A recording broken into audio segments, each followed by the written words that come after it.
Здравейте хора, аз съм Гошо и както виждате това е Minecraft Pocket Edition. Но днес, както виждате, това не е обичайният ми костюм.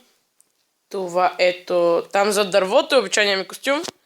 Трябва да се увелича Render Distance, но това няма значение, защото излезе нов апдейт на Minecraft, който е 0.12.3. Преди беше 0.12, после 0.12.1 и накрая 0.12.2 и вече накрая 0.12.3. Това е един от скиновете, който предлага новия апдейт.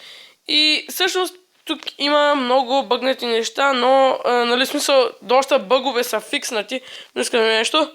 Не, още не са оправили бъга с главите. Смисъл, главите, както виждате, стоят като някакви щитове или нещо такова на ръката ви, а пък трябва да стоят нормално. Но това няма значение, защото сега нека да преминем. Както виждате, когато натисна момент... Аре! Какво ще става? Ето, все едно, тук би трябвало да ви около бутона Play трябва да има бяла линия. Както виждате, сме на 0.12.3 алфа версията. Както виждате, и ето когато съм скин. И вече има къстъм Хелоуин скинове, които са зомбито, зомби костюма, Iron Golem костюма, това мисля, че Creeper костюма, това е яко, Mushroom костюма, това е Enderman костюма, както виждате, ето този тук, обаче не мога да го закопя. Гаст костюма, Mushroom костюма, онова кала, това е Mushroom, Оселот, прасе, розова овца, това е дъгова овца, това с белите очи, скелетът, с много голема спайдера и зомби пигмена, който изглежда много яко. И да, това е, но има и наистина много бъгове, които са фикснати. И понеже не искам видеото да е супер кратко, ви показах един от скиновете, който изглежда супер яко. Особено ръката изглежда много яко.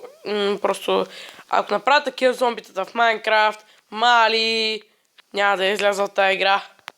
С зомбита, скелети и тем подобни. Или по-скоро само зомбитата, в смисъл да има някакво яки отгоре или нещо такова. А не да е като Стив, както направиха с зомби вилиджерите. И така, сега бих искал да ви покажа, както казах в клипа за разглеждането на този мап, който все още не съм пусна. Ще пусна много скоро. Може би ден-два ми дайте и ще го пусна в Mediafire, разбира се. И сега ще ви покажа ето този трик с лодките и кемфарчето. Така, трябва да ви само каквато лодка си пожелаете. Аз харесвам бялата. Взимате също един торч. Слагате торча тук. Момент. И слагате точно върху торча лодките. Само че на различни посоки. Трябва да се стараете максимално да оцелвате торча. Опс. Упси-дупси. Ай си ктируе. Ще се. И така се получава. Ако продължавате и ще ви се получи ето този много готин кемфайр, който когато го бутате, ето няма да се разделя и понеже не ми са такова, не ми са прави. Ой. Просто ще ги махна, ще махна и торча. Да, просто наистина много яко. В момента даже поправям някои неща по парка, както виждате къщата и тук съм добавил това са Mittens, може да кажете здравей на Mittens и наред, разбира се както ред, Android Games и това са купчиките им, просто реших да добавя едно дворче, тук мощчето мисля, че не го бях добавил, когато правих ревюто на мапа си. Завърших log.zip. Само че още не съм написал табелка, нито на на знака съм написал. И ето, просто ще се катерите под трапдоровете чак догоре. Да. И това ще е за клипа, хора. Мисля, че не сте виждали тези пиксел артове, които направих. Не съм сигурен дали сте виждали.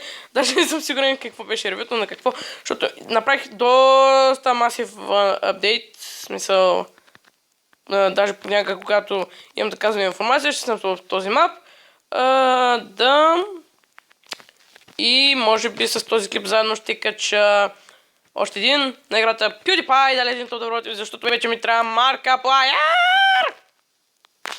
И това е момента сега, хора. Харесайте клипа, ако ви е харесал, разбира се. Коментирайте го, абонирайте се за мен. И най-важното, споделяйте клипа, за да може и другите го виждат. И да правите същото, което правите и вие. Така, и благодаря за гледането и чао!